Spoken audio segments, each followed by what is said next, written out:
¿Cómo están amigos del Club Cuántico? Bienvenidos a este último programa del año 2014. Esperamos que hayan pasado una muy bonita Navidad y que se estén preparando en familia para celebrar este paso al año 2015. ¿Cómo estás, Marco? Muy buenas noches, Ingrid, muy buenas noches, queridos amigos. Así es, estamos finalizando el año, este va a ser el último programa del 2014.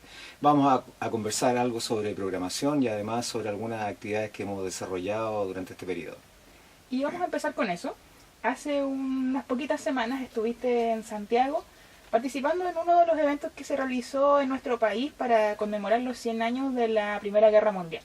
Se realizaron diversas actividades, principalmente en las casas de estudio, y tú pudiste participar en el seminario La Gran Guerra. Fuiste invitado por un académico de la Universidad Católica y allí compartiste también con filósofos, porque este seminario incorporó distintas visiones respecto a lo que a los distintos desarrollos de la época en las distintas disciplinas. Cuéntanos un poquito de esta experiencia. Bueno, fue una experiencia muy buena desde el punto de vista académico, desde el punto de vista científico en general. Fue una conversación muy agradable. Estuvo Carla Córdoba, que tú sabes que es Premio Nacional de Humanidades, no recuerdo el año en este momento. 2011 me Hubo parece. un invitado además español, experto en Wittgenstein, porque en el fondo el tema de ellos, de los dos filósofos, fue más o menos ese. La mesa era la mesa de filosofía y ciencia. A mí me correspondió conversar un poquito del contexto de la ciencia en el periodo de la preguerra y de la guerra y la posguerra del 14 y tratar de contextualizar cuál era el ambiente en que se movían los científicos en esa época. ¿Y cómo fue esta experiencia de compartir en la misma mesa con filósofos? También estuvo Christian Barken moderando la mesa.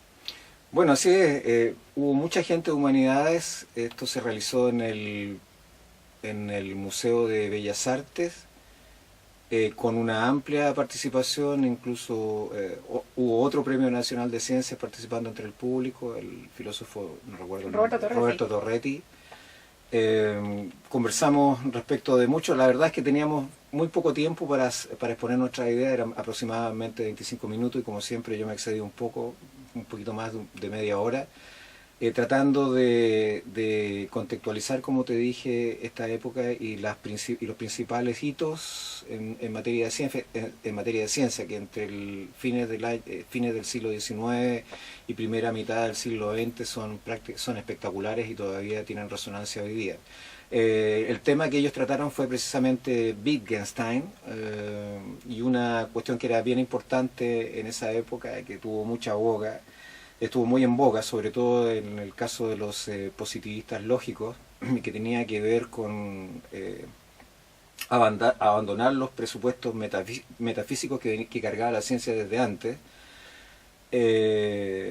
dejando prácticamente todas aquellas cosas que no tenían sentido desde el punto de vista de la lógica, las dejaban de lado. Ese es más o menos un poquito la propuesta de los positivistas lógicos, y en particular de Wittgenstein, a pesar de que Carla Córdoba me aclaró que esto está en un contexto mucho más general. Así es que unas cosas que estoy escribiendo sobre positivismo lógico las voy a tener que modificar gracias a ella. Que bueno, antes de terminar el libro. Así es. La presentación tuya está disponible en internet, pero para los amigos que no la han visto, cuéntanos un poco de lo que tú expusiste, ¿sabes? Bueno, para variar hice una contextualización desde los griegos hacia adelante. No es que me gusten tanto los griegos, sino que es muy simple. El impacto que produce la filosofía griega en nuestro mundo occidental es absolutamente decisiva. Y prácticamente todo lo que se va construyendo en el futuro parte de ahí, independiente, con distintos matices, etcétera, pero la impronta que deja el mundo griego es la que define lo que es la ciencia hoy día. Puede que a uno le guste o no le guste, pero ese es el principal aspecto que yo discutí. Más adelante, lo que a mí me correspondió en particular fue examinar los principales hitos de la época, y de hecho mi charla se llama Preguntas todavía incontestadas en ciencia, o que llevan mucho tiempo. Hay muchas cosas que se preguntaron hace mucho tiempo, y eso tiene que ver en referencia a los griegos, y que todavía siguen vigentes y no son contestadas. Cada científico ocupa su posición en un momento histórico, no recuerdo bien si mencioné o no, pero por ejemplo en el caso de la mecánica cuántica, un mismo objeto teórico que es la mecánica cuántica es enfrentado por distintos científicos, los mismos que la crean desde diferentes perspectivas. Y Schrödinger tiene una posición más materialista, a diferencia de Heisenberg y Bohr, que tienen una posición que uno podría considerar más idealista respecto del tema. O si no idealista, por lo menos desde el punto de vista de una posición filosófica que se llama empirismo extremo. Es decir, ellos pensaban que en realidad era muy poco lo que uno podía decir sobre la naturaleza, salvo los modelos matemáticos con los que trataba de describirla. A diferencia de Einstein, Schrödinger y otros que sencillamente decían, bueno, eso es una exageración. Einstein dice en algún momento, bueno, uno no puede decir, usted piensa que la luna no existe si es que no la ve, y la verdad es que la luna existe, produce sus efectos, y eso lo discutimos con otra filósofa aquí hace 15 días atrás, sí, pero es un tema absolutamente vigente hoy día, y más o menos el tema trató de eso. ¿Qué es la ciencia hoy día? Bueno, precisamente antes de consultarte eso mencioné que esto tiene que ver con un trabajo que estás preparando, que es tu nuevo libro. En 2013 publicaste un libro, ahora estás terminando tu nuevo trabajo. Aprovechamos de comentar un poquito y adelantarle a los amigos de este libro que se va a presentar en los primeros meses del próximo año. Eso espero.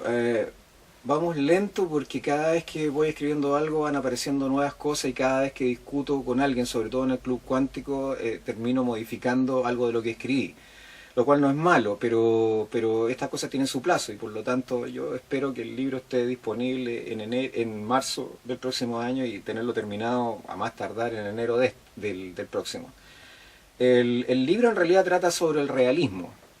El realismo tiene muchas facetas, no lo podía escribir de una sola, pero si uno quisiera ser lo más claro posible, y de nuevo refiriéndome a los griegos, la frase de Aristóteles, esta de que sería absurdo demostrar que la naturaleza existe, eso más o menos define lo que es el realismo. Hay presupuestos, hay conjeturas en ciencia que uno acepta per se, y eso es una posición filosófica, como discutíamos hace 15 días atrás, pero ese es el hecho de la causa. La ciencia se construye sobre eso, y se construye sobre conjeturas. No son las mismas conjeturas metafísicas de la escolástica o de la religión. Son diferentes, pero no por eso dejan de ser conjeturas. Uno espera que son presupuestos que uno usa para seguir, para tratar de avanzar en la realidad. Ahí te voy a dar un ejemplo, para que veas que la ciencia, primero, no es tan cerrada ni exacta, pero es una buena pauta para descubrir los fenómenos de la naturaleza. Hay un fenómeno que es el que yo he estudiado durante muchos años en materia de investigación, que es la condensación de Bose-Einstein, y sobre la cual estoy preparando más un trabajo que es, entre comillas, de matemática y filosofía y lógica, y se relaciona con el hecho de que si bien este fenómeno se conjeturó más o menos el año 25, y 70 años después se verificó experimentalmente su existencia, no voy a decir de qué se trata, para no aburrir al público, ni a la conductora del programa, No, para nada. de nuevo, pero después el modelo matemático que permitió describirlo es un modelo que en estricto rigor no se aplica exactamente al fenómeno descubierto. Lo cual no significa que no sea importante el descubrimiento, sino que significa lo que te dije recién, que los modelos matemáticos son aproximaciones de la realidad que te dan señas, pistas para tratar de buscar en el mundo aquello que es el mundo y cómo se comporta. No es solamente en este caso en que esto se materializa, hay muchas otras hipótesis que se han hecho y que sirven de guía, pero que finalmente tienen que ir siendo modificadas en el camino. No hay respuestas finales, las respuestas se van construyendo a medida que uno va avanzando y a medida que la naturaleza te va entregando sus secretos. Y Marco, nos comentabas recién cuando estabas hablando de tu nuevo libro que cada vez que vas conversando con algunas personas, incluso de los mismos invitados, vas haciendo algunas modificaciones en el libro. Y eso tiene que ver también con un tema del que vamos a hablar ahora, y que han sido planteamientos que se han entregado en ciencia y que, bueno, han causado cierta polémica porque al parecer no era lo que se pensaba en un principio. Bueno, este año ha estado lleno de sorpresas. Además, este año y el año anterior hay una especie de deseo implícito de muchos investigadores por romper con algunos esquemas tradicionales o, como se dice ahora, paradigmas que han permanecido durante mucho tiempo, y ese apresuramiento ha producido bastante congoja en el mundo científico porque cosas que parecían probadas o demostradas experimentalmente terminaron siendo, no quiero decir un fiasco, pero errores bastante graves. Este año, sin más, un grupo importante de investigadores publicó, en realidad no lo publicó, sino que lo sacó a la prensa rápidamente, un resultado que tenía que ver con el descubrimiento de ondas gravitacionales que son remanentes de la explosión, la supuesta explosión inicial del Big Bang, ¿cierto?, en el universo. Y resultó finalmente que los datos que habían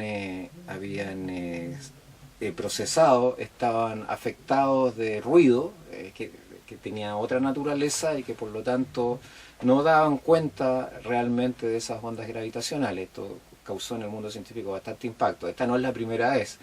El año pasado, si mal no recuerdo, un grupo de investigadores en un acelerador de partículas determinaron que los neutrinos se movían a velocidades superiores a la de la luz, y en buen chileno lo que pasó es que se les desconectó un cable en el... es casi eso, se les desconectó un cable en el acelerador y los resultados estaban malos. Uh-huh. Hay otras cosas que son impresionantes, sí, en el caso de la mecánica cuántica y que no son, no tienen este carácter y que son buenos resultados. Por ejemplo, la demostración de un efecto Casimir dinámico, que consiste en extraer partículas, en realidad fotones, del vacío cuántico.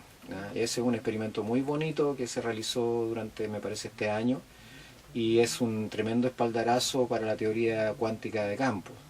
Es decir, el modelo matemático parece ser coherente con la realidad, que es una cosa importante. Tú sabes que además de la materia, los campos en general en física son considerados como, ontológicamente, para hablar en términos filosóficos, como entes existentes. O sea, los campos no son idealizaciones, sino que existen. El campo gravitacional, etcétera, el campo electromagnético. Son cosas del mundo, ¿sabes? Son objetos del mundo, no son solamente concepciones subjetivas humanas. Todos estos experimentos han tenido, por eso este año y el año anterior han sido de Dulce y de Gras, pero afortunadamente la ciencia se mantiene vigente. También hubo un suceso bastante bullado por una bióloga en la revista Nature respecto de las células madres, que finalmente resultó aparentemente ser una falsificación de datos por parte de los mismos investigadores. Quiero pensar bien, y además una publicación que se hace en una revista que se supone que tiene un alto nivel de circulación internacional. No es la primera vez. Ahora de todas maneras uno espera que estos sean singularidades y no la regla que rija, sino que son hechos aislados. Pero de todas maneras estas cosas hacen sabroso el mundo de la ciencia. Oye, pero vamos un poquito a lo más positivo. Comentabas de este experimento que estaban haciendo en materia de mecánica cuántica. ¿Nos puedes explicar un poquito de qué se trató? Sí, lo que pasa es que usando fibras aceleradas, fibras ópticas aceleradas a velocidades muy cercanas a la de la luz, tú puedes demostrar. No voy a explicar exactamente cómo es el experimento porque es un poquito complicado y hay que entenderlo desde el punto de vista práctico. Logran transformar partículas que son virtuales. Se supone que el vacío cuántico está pletórico de partículas virtuales. Que sean virtuales quiere decir que su existencia es una existencia precaria. Es decir, existen millonésimas de segundo. En un tiempo cuántico, digámoslo así, muy, muy cortito. Bueno, el efecto Casimir lo que produce es precisamente obtener de esas partículas virtuales partículas reales, ¿no? Y la experimentación se hizo de tal manera de que los datos indican que efectivamente esos fotones que aparecen en el proceso son fotones que no son de otra naturaleza más que de naturaleza cuántica y son producidos a través del vacío. Tú has estado investigando a raíz de este mismo libro bastante este año sobre distintas disciplinas científicas, avances que se han hecho en relación a ellas. ¿Hay otra cosa que te gustaría destacar de este año? Yo creo que más que el año de la física, este ha sido el año de la biología y sobre todo la biología molecular, el avance de la genética, y hemos tenido varios genetistas y biólogos moleculares en el programa. Es una de las cuestiones más impresionantes, el descifrar el código genético, el manipular genéticamente seres vivos, el producir nuevas especies, el hacer modificaciones, yo creo que después de la postulación de la teoría de la evolución, yo creo que estamos viviendo uno de los momentos más importantes de los últimos años en biología. Yo no sé si la gente se da cuenta de la magnitud del proceso, pero eventualmente esto significa un poder ilimitado del ser humano respecto de su propia naturaleza. No voy a hacer un juicio de valor respecto de esto, sino que lo que me importa recalcar es el profundo conocimiento que está teniendo el ser humano. Quedan muchas cosas por contestar, obviamente, el profundo conocimiento que tiene el ser humano sobre su propio ser. Perfecto. Y los demás, digamos, seres vivos. Marco, ahora hablábamos de algunos descubrimientos que se han presentado este año y otros que han tenido ciertos errores. Hablaste de un modelo de condensación que había tenido algunos errores. Cuéntanos un poquito cuál fue el problema con eso. La verdad es que no es que tenga errores, sino que la teoría sobre la cual se funda la conjetura es y el resultado, porque es un modelo matemático, es una teoría que se llama transiciones de fase, la teoría de transiciones de fase, y la teoría de sistemas de partículas en el equilibrio. O sea, uno supone que hay un sistema de partículas, en este caso partículas a nivel cuántico, llamadas bosones, que tienen cierto comportamiento en un cierto límite que se llama el límite termodinámico. Uno supone que están metidas dentro de una caja y que esa caja tiende al infinito y el número de partículas tiende a infinito también con esa caja. Ahora ese es un modelo muy idealizado y lo que demuestra la primera conjetura es precisamente de Einstein, ya un físico indio, que es Nat Bose. Señala que para temperaturas muy bajas una cantidad importante de esas partículas se asocia a un mismo estado cuántico, el estado de más baja energía en el sistema. Ese es en resumidas cuentas, pero eso se produce en el límite termodinámico.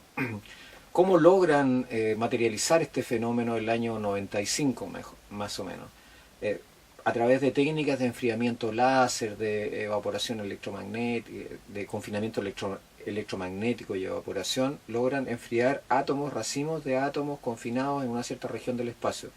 Pero no es un número infinito de átomos, es un número finito de átomos, así que ya no tiene mucho que ver con el modelo anterior. Sin embargo, verificaron en este sistema, en estas celdas de confinamiento, que bajo temperaturas muy cercanas al cero absoluto Kelvin, muchas de las partículas, muchos de los átomos que están confinados, que están encerrados, efectivamente quedan asociados a los estados asociados a los niveles más bajos de energía. No sé si al ground state, pero a unos que son muy parecidos. Esto no es el límite termodinámico, por lo tanto, tampoco es una partícula macroscópica, que es la idea esencial que tiene comportamiento cuántico, que es la idea esencial del modelo de la transición de fase que yo te describí al principio en el límite. Y por lo tanto no es exactamente lo mismo, pero es muy parecido. Por lo tanto, lo que hizo la teoría fue darte, como te decía al principio en el primer bloque, una pauta para hacer la investigación respecto del tema. Es como los átomos. Los átomos son conjeturados en el año 2500 a.C. Son una pauta para el futuro. La ciencia en el fondo hace eso, las matemáticas hacen eso, permitirte construir pautas y conjeturas que tú irás demostrando o desechando en el camino de la ciencia. Y a propósito de la ciencia y de los avances que se han desarrollado también, la semana pasada estuvimos junto a nuestra invitada tocando algunos temas científicos, filosóficos, y abordaron el tema de la transdisciplina, que tiene que ver con el trabajo ya no en tan especializado a nivel de área, sino que reuniendo distintos expertos en esfuerzos comunes. ¿Qué tan posible crees que es eso ahora? La verdad es que siempre ha habido intentos de hacer, de relacionarse con otras disciplinas. De hecho, este programa y lo que nosotros hacemos es tratar de complementarnos no solamente con gente de ciencia básica o pura o duras, sino que además con profesionales o investigadores de otras áreas, por ejemplo, humanidades, ciencias sociales, etcétera. Ahora, ¿cuál es el problema? Mientras más te vas alejando tú de tu disciplina, por ejemplo, de las matemáticas o de la física, que además han alcanzado un nivel de complejidad tan grande, más difícil es hacer un contacto con el otro. Generalmente los contactos son muy superficiales. Si bien es cierto, lo ideal sería esta transdisciplina, es decir, que una disciplina influyera en la otra. Para que eso realmente suceda, la otra disciplina tendría que tener un conocimiento hoy día respecto de la complejidad de la primera, de la que se le acerca tan grande que prácticamente un investigador necesitaría toda su vida para hacer eso factible. Es un problema complicado porque en algún momento se produce esta fragmentación de conocimiento a través de la especialización. Volver al estado inicial es una tarea titánica. Ya no se puede hacer desde el punto de vista individual. O sea, para lograr eso necesitaríamos tener una cultura diferente, una educación diferente y partir con los niños desde pequeños. Entonces, eso sería un cambio revolucionario absoluto. Difícil de lograr en las condiciones en las que nos encontramos hoy día, en donde la educación entrega mucho menos de lo que se entregaba hace 20 años atrás, o entrega solamente contenido y le falta mucho de razonamiento lógico, de análisis, etcétera. A mí me tocó revisar algunos programas de educación porque me lo pidieron por cuestiones profesionales y me sorprendí respecto de la cantidad de materias que se han incluido y la cantidad de materias que se han sacado, por ejemplo, respecto de matemáticas. No existe lógica, la lógica se sacó de los programas, hay otras materias que también se han sacado de los programas y esas tenían un objeto específico, no solamente que el alumno aprendiera conceptos relativos a eso, sino que además creara capacidades, habilidades, sobre todo de pensamiento analítico y de pensamiento crítico, como dijo alguien acá en algún momento. Ya comentamos que este es el último programa del año 2014, estamos a 31 de diciembre, cerrando esta tercera temporada. Cuéntanos cuál es la evaluación que haces de este tercer año de Club Cuántico. O sea, primero estoy sorprendido que llevemos 3 años en el Club Cuántico. No sorprendido por el esfuerzo que nosotros hacemos, o sea que lo vamos a mantener de todas maneras, pero estoy sorprendido respecto a la recepción que tenía el programa con el público, con la gente que está en Twitter, con la gente que ve el programa por video, por la que la escucha por la radio, cuando rifamos un libro siempre llaman y se lo llevan. Eso es un aliciente para continuar trabajando y yo siempre he insistido que una de las cuestiones importantes es la pertinacia en las cosas que uno hace en estos términos. Si uno quiere realmente que la ciencia se divulgue, pero ya no solamente en el sentido de divulgación, hablar, ¿no es cierto?, de ciencia, sino que cumplir un poco el objetivo de hacer parte de la ciencia de la cultura general de la sociedad, yo creo que hay que mantenerse, a pesar de los altos y de los bajos. En promedio, esto es como una martingala. Es un concepto probabilístico, uno tiene variaciones respecto de una media. Lo importante es que estas variaciones vayan subiendo, esta cuestión sea progresiva y tenga un sentido que a nosotros nos sirva. Bien, de esta forma entonces vamos cerrando el programa de hoy. Como siempre ha sido un tremendo agrado conversar con ustedes, contigo Marco por supuesto. Estamos súper contentos de haber llegado a estos 3 años, por supuesto vamos a continuar. Les queremos comentar a nuestros amigos que en los meses de enero y febrero vamos a recordar algunos de los programas de este año, los que han sido más visitados por ustedes y distintos temas. Y en marzo volvemos, por supuesto, con nuevos invitados y nuevos temas de conversación. Así es. Quiero decir que estoy muy contento por el programa, lo quiero repetir. Quiero darles un abrazo a todos, esperar que sigan con nosotros durante el año 2015 y que sea tan fructífero para todos como el año 2014 y que cerremos este año con